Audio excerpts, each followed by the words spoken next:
Good afternoon. It's Friday, the 5th of April 2019, just after 1 o'clock. Welcome to UK Column News. Your host today, Mike Robinson, myself, Brian Gerrish, and we're delighted to be joined by David Ellis, two Davids. David Ellis from Strategic Defence Initiative, David Scott from Northern Exposure, and of course David reporting from north of the border. Well, good news, we're out the EU. No, we're not. Oh.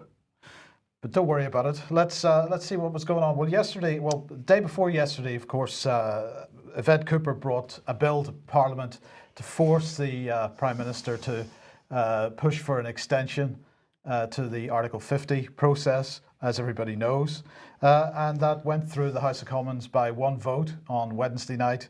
And then it was being debated in the House of Lords yesterday. Well, here is Lord Adonis' attitude to it. It was like holding a riot in a morgue, is how he described it. And he was bitterly complaining about the number of Lords who were filibustering. So he said on Twitter this morning, House of Lords just adjourned after 12 hours on the Yvette Cooper bill, 7 hours of it a filibuster by Brexiters.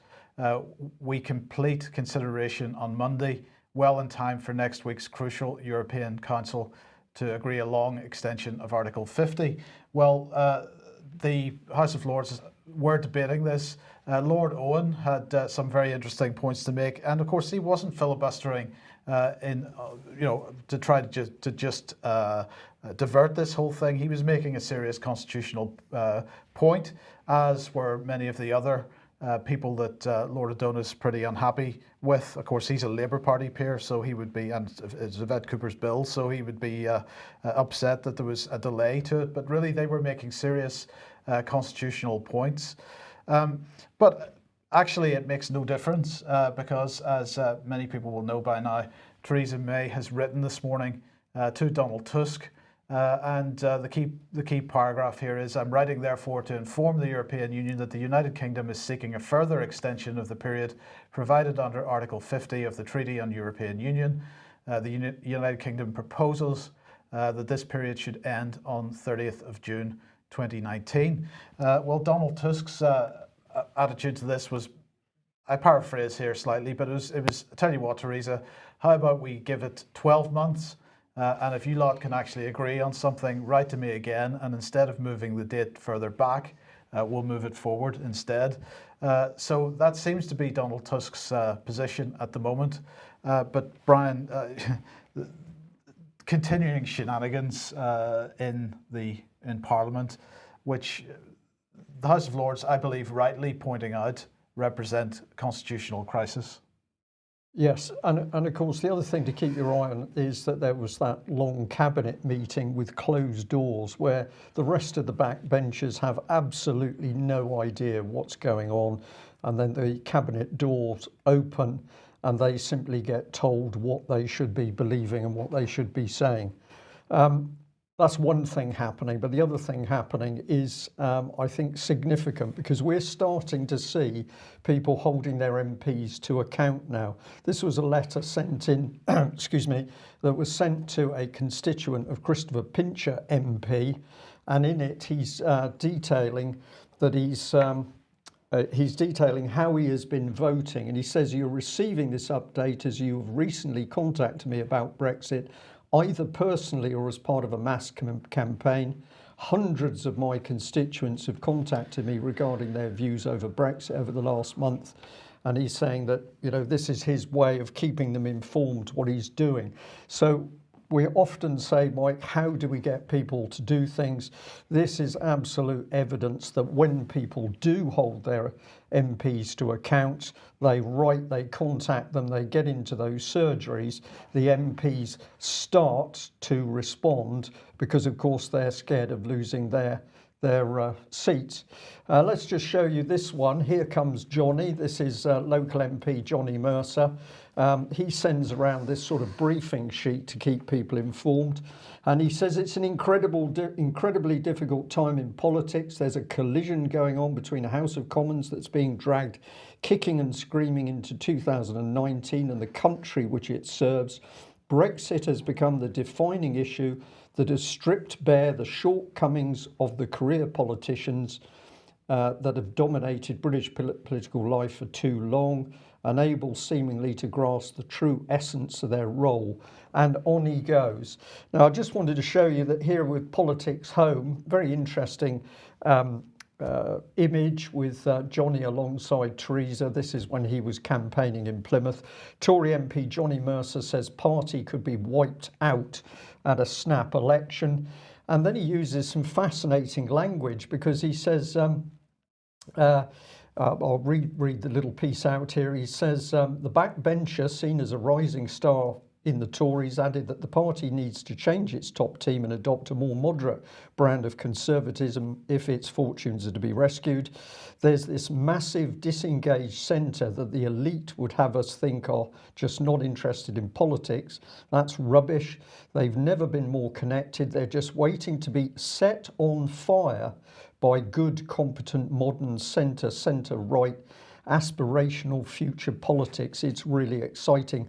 I honestly believe it's going to be, quote, like dropping a match into petrol. What do you think he's saying here, Mike? Well, I'm not clear, to be honest. It's worrying language, isn't it? But he admits there's an elite. He doesn't say we need to get rid of the elite and get back to constitutional politics. And let's remember that this is the same Johnny Mercer that when he was told the Conservatives had said they planned to introduce chaos into the country, his reaction was to block us from Twitter. So for people who don't know, we're going to say, can you keep an eye on Johnny Mercer, because we can't comment now on his Twitter page. But what he didn't like was the fact that former Conservative MP Nick Bowles had publicly stated several years ago, chaotic effects in our Conservative vocabulary are a good thing. And his colleague, the parliamentary candidate Danny Kruger, has said the Conservatives plan, quote, to introduce a period of creative destruction in public services. And I'm going to say I think that's what we're witnessing. So Johnny Mercer, very frightened of the truth. We should perhaps be frightened of him for that. And then we have this sort of thing. So we've got Gabrielle Pogrund, who is the political and investigative reporter for the Sunday Times.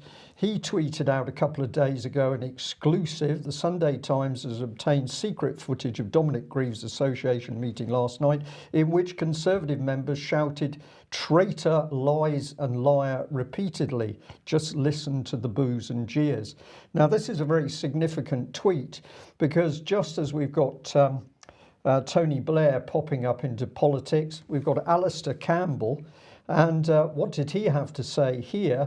TV radio show should not allow any text or comment which labels MPs on any side, or indeed anyone else, traitor. Every single MP is having to make incredibly difficult choices. The constant use of the language of treason and treachery is straight out of the hard right playbook. I think he protests too much on this one, Mike. Well, indeed, they have plenty to protest about. But David Ellis, let me bring you into the programme first. There is a lot of strong language going around, the use of treason and traitor and so on.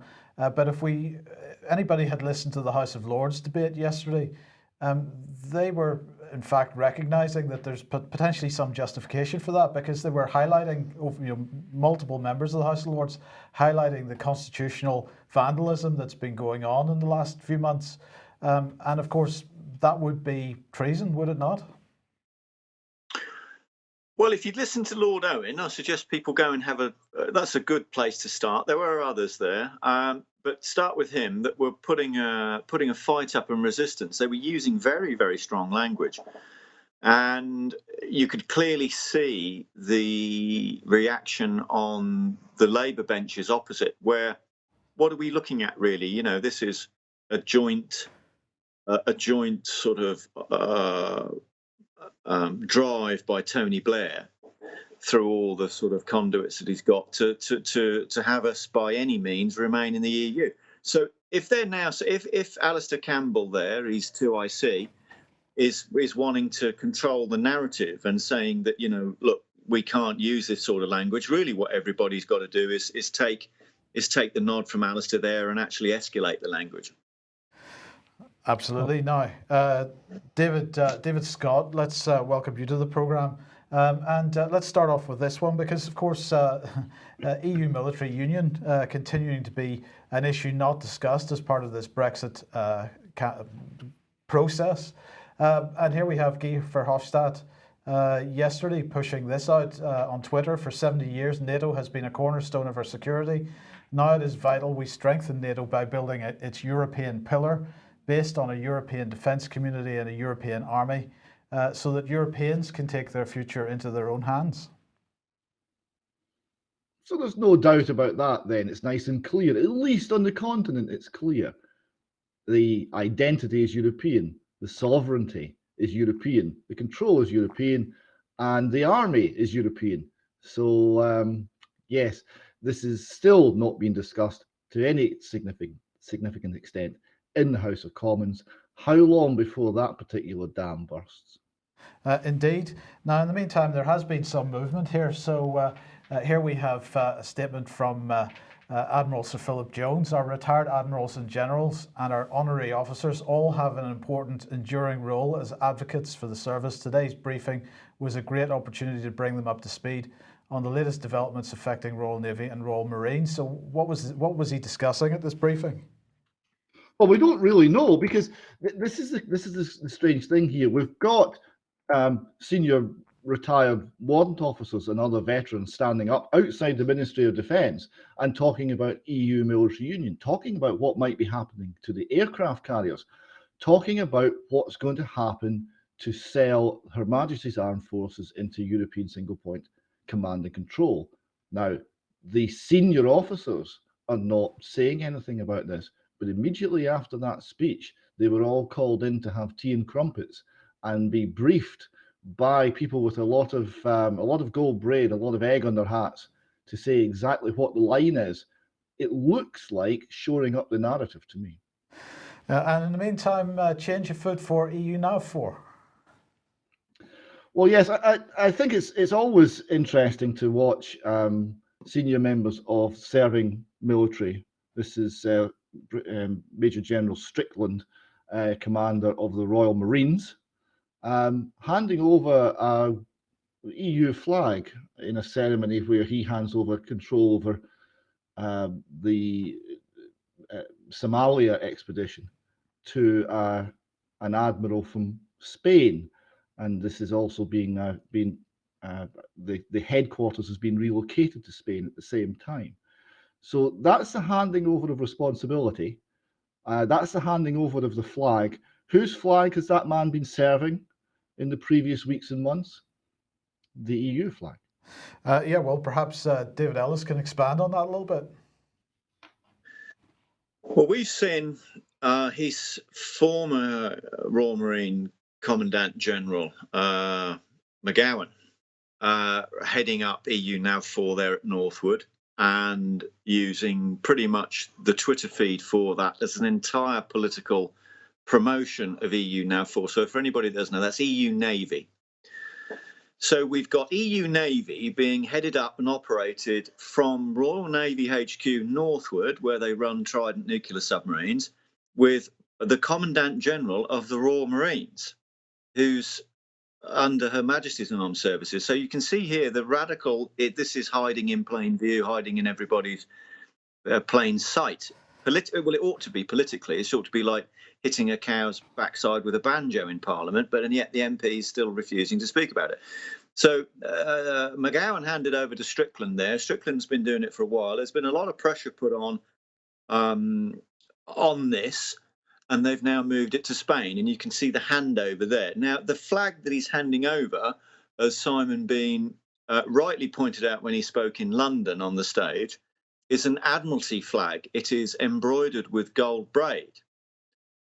So this should alert every single old officer, because they should see and understand that, and they should now be putting their thinking caps on about what that actually means for their legacy and the future legacy of our sons and daughters.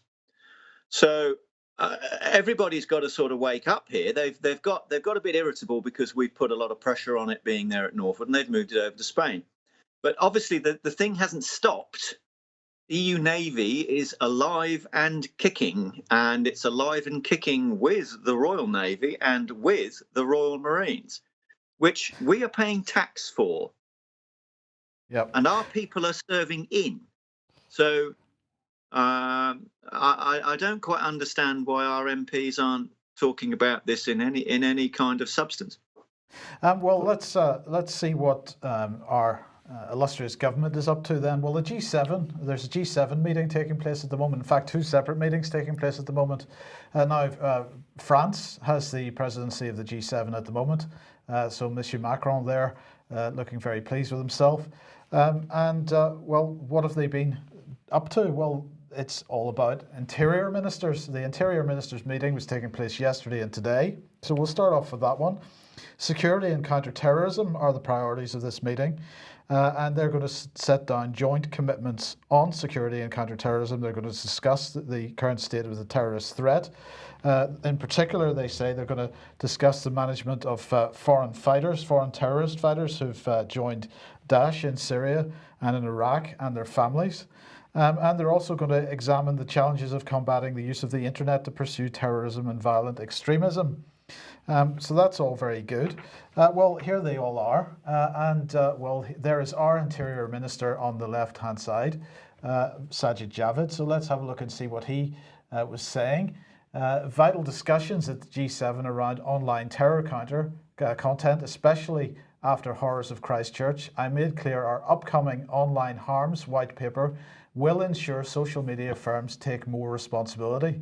Much more global action needed in this area. So more censorship on the way. He went on to say, also had a constructive session on our joint work to tackle foreign terrorist fighters. Critical we all continue to explore what international mechanisms can be used to bring these people to justice. So that is what the interior ministers have been discussing yesterday and today. It's continuing today, but in parallel with that is the foreign ministers meeting, and that starts today and finishes tomorrow, and that's taking place in Dinard on the Atlantic coast of France. And of course, what are they talking about? Combating inequality through a renewed partnership with Africa.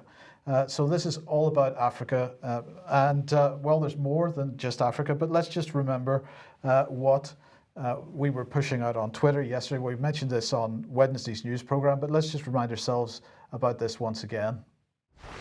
First of all, our collective defense, we are ironclad committed to NATO.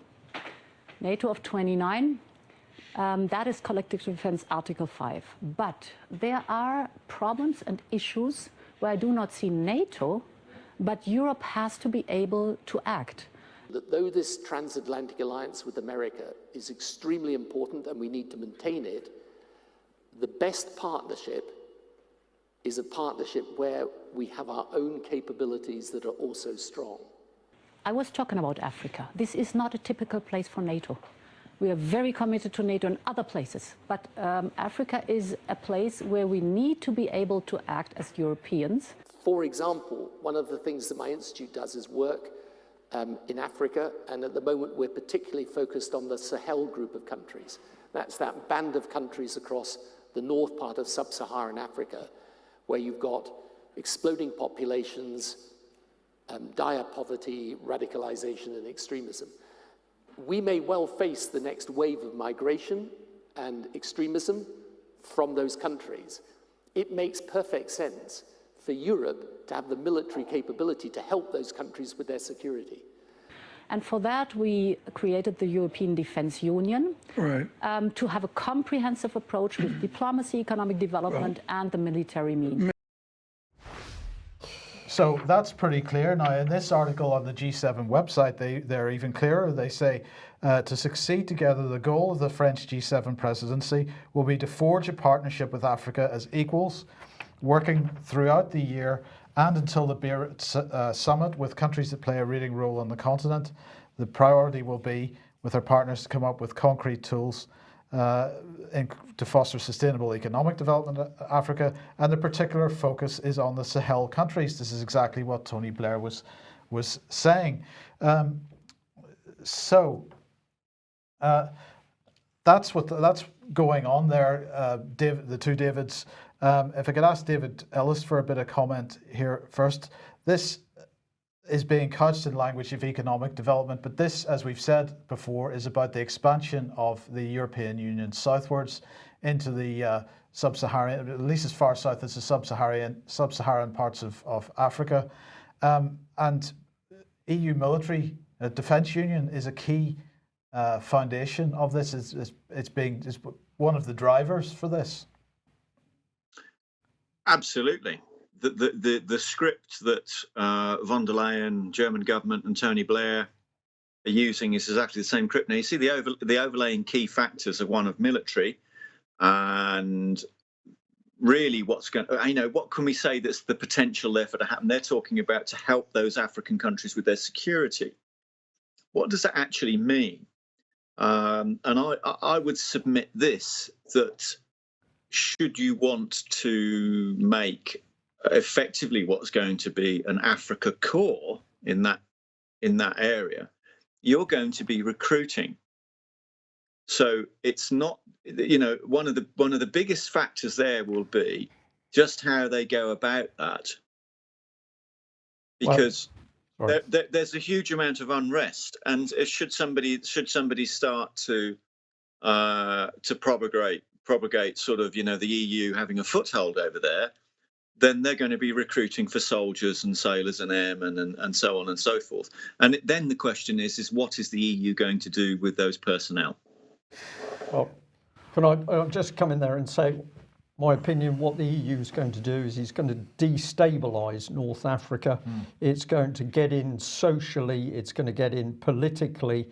It'll be done on the back of aid. It'll be done on soft power discussion for help for Africa. You will then see destabilisation to get that migration moving. Tony Blair knows that's coming, and that will then be used as the excuse to unleash the new EU Africa Corps into North Africa. It will be the EU that destabilises those African countries without question. And David Scott, just very briefly, I mean, the question we were asking on Twitter yesterday was, whose policy is it? Is it the Germans' policy? Is it Tony Blair's policy? Now we've got a third player in the mix. It's the G7. It appears to be the French G7 presidency's policy as well. So whose policy is this? It's a globalist policy. It's a globalist policy. A lot of these things you can trace it back to the UN. Well, I would have to say, Africa Corps, yes, but it's the speed that things are moving at we're perhaps not quite aware of. I was looking at this as we were just preparing for the broadcast today. This report went on at 12:27. EU voices concern as Libya strongman Haftar orders advance on Tripoli. Libyan strongman Khalifa Haftar orders his troops on Thursday, the 4th of April, to advance on Tripoli, seat of internationally recognised unity government, as world powers, that means Europe, warned of consequences for military action. We need to get those panzers rolling now. Well, okay. Well, of course, you can't have a foreign ministers meeting of the G7 without Jeremy Hunt. I'm just on my way to a G7 foreign minister meeting in France. G7 is the largest democracies in the world, and what we'll be talking about are the threats to democracy. And two of the biggest threats to democracy at the moment are, first of all, cyber attacks, interference in democratic processes from hostile states. We don't have a proper strategy to deter those attacks. I want to sort that out, and I want Britain to take a lead in doing that. Secondly, the threats to media freedom all over the world. We'll be launching a major global campaign to try and stop this happening so that journalists can carry on doing their job. Yes. So I had to smile at that one. Well, it gets better because, well, here we are. They are pushing for media freedom. And who are they getting to push for media freedom? Well, you know, a couple of years ago, the Foreign Office made Angelina Jolie a kind of ambassador to campaign against sexual violence and war. So they just love their celebrities. So they've decided that they're going to use Amal Clooney as a media freedom ambassador to fight for free speech worldwide. So if anybody doesn't know who Amal Clooney is. Well, of course, she's married to George Clooney, the Hollywood actor. She's a human rights lawyer, allegedly, and an activist, allegedly. She's apparently been campaigning to free imprisoned journalists around the world. She's a friend of the Duchess of Sussex. She would apparently be delighted to see President Assad prosecuted. The Clooney Foundation for Justice gave $3.25 million to UNICEF in 2017. She accuses Hamas of indiscriminate attacks on Israel, and in fact in 2014 she refused to work for the UN to investigate possible war crimes in Gaza, so she's clearly extremely pro-Israeli. And of course she attended the White Helmets movie premiere in London. So that's a bit about her, but she has been made this ambassador. And Jeremy Hunt also announced plans when he was making his introduction on this for an international conference co-hosted by Britain and Canada, which is going to promote media freedom and the safety of journalists. Apparently it's going to be held in London in July, so this is really good stuff. So let's have a look and see what he had to say. He said the aim is to shine a spotlight on the abuses and raise the price for those who would harm or lock up journalists. In a couple of years' time, when they're wanting to lock up alternative media people in this country, we will have to remind him that he said this. But anyway, it goes on. He went on. He said, "Our national interests are best served when our values of freedom are shared by other countries." Yeah, our values. Yes. That isn't UK values. This is There's something else. This is the government of occupation's values. Absolutely. And he went on to say, Britain's job is to take that message to the world, and I will do everything possible to help journalists to work in safety. So, David Scott, my first question here is, why would the British Foreign Office be so concerned about this issue when there's so much that the British government is doing at the moment to shut down free speech, as Brian's going to talk about shortly, in terms of their censorship agenda?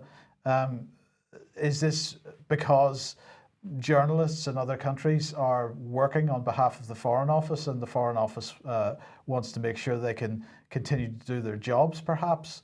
I'm just fascinated by the fact that there seems to be a bit of schizophrenia going on here. It's a good word, Mike. It's a very strange... Jeremy Hunt went on and he basically said Trump, Russia, possible collusion. It's like the Mueller report never happened. And then we had all this strange word about press freedom, but we know we're seeing more and more assaults on press freedom at home if you're off message. So is this word starting to mean something else? Does it mean well-regulated lies? Is that what press freedom now signifies to them? I think that's a very good way to put it, indeed. It's not what we think it is. You've talked about the language before, David, so they're using words we think we know what they're talking about, but we don't, because they've got completely different meanings. I just see now an accelerating picture of the British government attempting to close down and censor free speech everywhere, and I think the reason for that is because people are clearly seeing through this new language. Okay, let's move on to child abuse, David. And first of all, a bit of good news, perhaps. This is the Mirror. The headline is Ex-Medomsley Detention prison officers jailed after physically abusing boys. Yes, we've got 1,500 men came forward and complained about the abuse they'd suffered in Medomsley. One example, John McGee, 75, was jailed for 2 years, 10 months following a conviction for misconduct in a public office and assault. He was standing more than 6 foot tall. He punched a new 5-foot inmate in the face, who then soiled himself in fear. McGee forced him to bunny hop down a corridor to clean himself up. That gives you an idea of what was going on there. We're seeing a total of 1,676 men came forward to say they'd been subject to abusive treatment while housed in the centre, which was renowned for applying the short, sharp, short form of justice. 70 detectives were involved in Operation Seabrook, and the 2 further officers will face sentencing later this month. And I'll just have to say, I don't think any of this would have happened if it wasn't for the documentary made by Bill Maloney. Yes, which is the image on the right-hand side of that. Yeah, that's the Medomsley Heroes, which people can easily find online. And of course, we've got ICSA going on at the moment, doesn't want to speak to people such as Bill Maloney because they got too much information about the child abuse. But David, in the meantime, as well, the headline here is, as Amazon bans vaccine documentary, child sex dolls openly sold on their website. Yes, there's quite a bit recently, and indeed a year ago in the British press, about the importation of child sex dolls, and it's been sold on Amazon's website, as it says. And despite their extremely prompt censorship of politically incorrect ideas like the problems with vaccines or books by people like Tommy Robinson, child sex dolls seem to be okay. Now, this is something that is a huge concern. It's a growing problem. Here we see the Sun reporting on it, and also it's been reported in the Independent in the last few days. And the concern is that this is going to promote more paedophilia. These are dolls that are anatomically correct, they're very lifelike, and they're often bought by paedophiles who've already got a criminal record. And there's been some suggestion that this will prevent people offending. There doesn't seem to be any evidence for that. It seems to be much more likely that it will promote offending. Now, this was a type of doll that was used in the Violate Club, a fetish club founded by an Airdrie lawyer, and it was for talking about the Violate Club, which is attended by teachers and politicians and people in the judiciary and people in the police, that Robert Greene was arrested and taken out of his home and locked up in a Scottish jail cell. The police didn't want to talk about anything that he'd been accused of. They just wanted to talk about what he knew about the Violate Club. So my question is, if we're seeing dolls imported that have been defined as obscene, right, and the Crown Prosecution Service is saying they're going to prosecute people who import these, why are we not seeing a consistent approach to policing where the clubs that use them are subject to scrutiny instead of the people who raise the alarm? Yeah, and we just highlight, of course, that Amazon, they're cutting out any criticism of vaccines. That is being suppressed, and also the film Vaxxed has been cut out by Amazon, the same Amazon that's quite happy to sell these sex dolls. At this point, I'm just going to remind people that Melanie Shaw is now in Rampton Mental Hospital. We're trying to find out more information, but it is exceptionally difficult because all communication around her has been shut down. I'm going to say, I say that this is a Conservative government cover-up. Theresa May was Home Secretary at the time that Melanie was suffering most, and to spend over 18, probably over 19 months in solitary confinement, no wonder that Melanie is now needing help, supposedly in Rampton. Do we trust this government on Brexit? We don't trust it on child abuse. I think it's pretty clear what sort of elite are running the country at the moment. Right, David, common law courts, we've discussed this before with respect to people involved with the common law court being taken, being arrested and charged with criminal offences. But what's the latest on this? Well, after 3 days and a good bit of taxpayers' money, the statute courts essentially walked away from this. They did not establish that they had any authority over a living man. They wouldn't answer questions about the difference between a living man and a person. And the charge against an officer of the common law court was abandoned after 3 days of essentially harassment through the statute court system. So this strikes me as a very major milestone, because there's an assault being made on the common law court. They didn't touch the paperwork. They didn't challenge the lawfulness of what was happening. They went after the individuals and tried to get them on breach of the peace, which is in Scotland is a catch-all charge of social control. And it failed. And it failed because the person concerned stood up and he proclaimed that he was a flesh and blood human being and that they had no jurisdiction, and they were not able to establish jurisdiction, and they were not able to move forward. So a very significant thing. One other report I've had from the Common Law Court was regarding a case in Portsmouth, where someone was evicted from their home. I'll just read out what they've told me about this. The mortgage company used the statutory court system to overcome work being done by the Common Law Court and unlawfully evicted a man from his home in Portsmouth. A bailiff created and signed an apparently fraudulent eviction notice to evict a living man using the name of a company that had ceased trading for over 3 years, and obtained the assistance of 7 police officers to assault and physically remove the living man from his home, thereby committing a crime. The living man who was evicted, knowing that he was right in standing under the Common Law Court jurisdiction, returned to his home after informing the police, the Crown Court and the High Court that crimes had been committed, and that the High Court wants nothing to do with the granting of an order. The County Court are running for cover. The warrant for eviction has disappeared, and the police are trying to get out of it by treating the reported crime as a complaint rather than as police officers committing a crime and breaking the law. So we're seeing here people standing on the law, and the fraudulent system that's abusing their rights is starting to run for cover. It's something we'll keep a very close eye on. It's very encouraging. Okay, good stuff. Yep. Right, now let's head over to the other side of the Atlantic, because Patrick Henningsen and I on Monday's programme were talking about Joe Biden.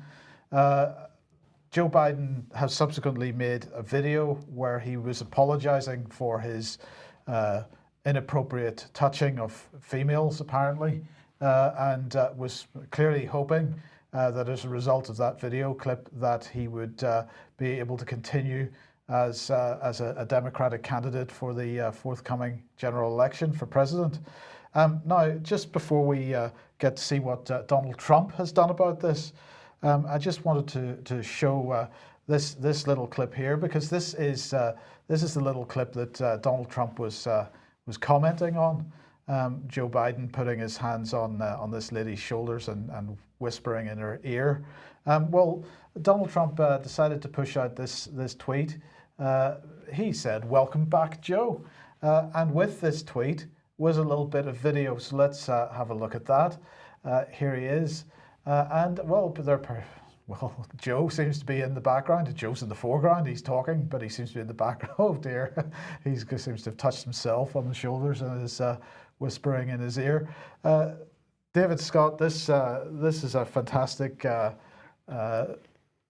Mickey take of the situation, and it's really hard to see how Biden can politically recover from this. No, isn't it magnificent? This is the sort of thing that it was partly due to the Trump win, responsible for the Trump win, because there was a means of communicating ideas that the mainstream media had no control over, right? So no mainstream source, CNN or any of these people, would put out anything against Joe Biden. They wouldn't mention that he's known as Creepy Joe.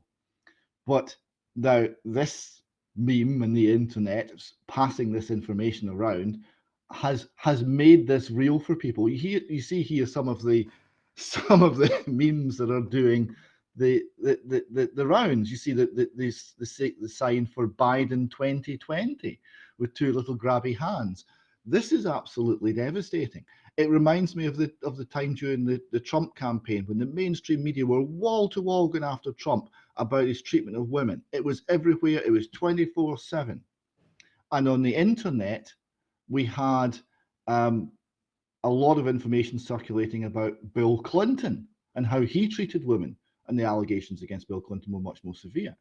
And Bill Clinton was making a speech on the stump on behalf of his wife, and he got to a dramatic pause. He said, "This thing we know for sure," and he paused for dramatic effect, and there was a voice from the audience, some hero who'd seen this, and the hero shouted out, "You're a rapist." And I thought Trump's going to win the election, because here you had 24/7 coverage attacking Trump and the internet saying something else, and what was actually working. So this is another example of the mainstream media failing to actually control the narrative. You see here's one more sort of sign that you can even now buy a t-shirt. You can buy a Biden 2020 t-shirt with hands inappropriately touching you on the t-shirt. This is terminal for his political career. It's all over for Joe Biden. I'm sorry. Goodbye. Well, indeed. No, but if we put this this first slide back up again, and I just want to highlight the one that's in the top right-hand corner here, creepy Joe Biden and stranger danger. And David, this is a key point, because the point I was making the other day on the news program was he hasn't just been touching women, it's also been children. And well, this little video clip here is the video that meme was highlighting, and really I find this particularly disturbing. Yes. Yes, it's very difficult to watch, and someone has made an assembly of videos like this that goes on for about 5 minutes, and it's extremely difficult to watch all the way through because there's so much of this, and you see the obvious distress and discomfort of girls who are, you know, little girls just at the point where they're about to become big girls, and it's really creepy. Yeah. Oh, yes. Well, indeed, that's an appropriate name. Perhaps we can just give our audience a reminder that the US political establishment, of course, managed to escape the Boys Town accusations. People can find that video on YouTube, but it does appear that there is something wrong in the US political system, much as there is in UK at the moment. Well, let's just end on the subject of censorship, because it's here.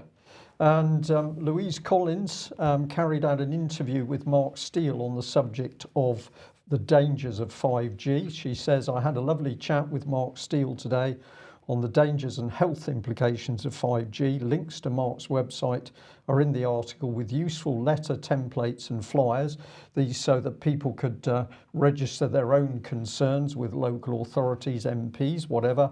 Embedded in this is a picture of Mark Steele, and she's saying Mark encourages those who are concerned to get in front of representatives, basically. And if we add a bit that I just suppressed, this is what Facebook did. They said, this post goes against our community standards, so no one else can see it. So blatant censorship there by Facebook, simply of concerns over 5G and health risks. On the contrary, if we have a look at this Facebook entry, we've got somebody very upset at their son attending an LGBTQ++ rally. And what are they saying? If you see my son, tell him he's a dead man.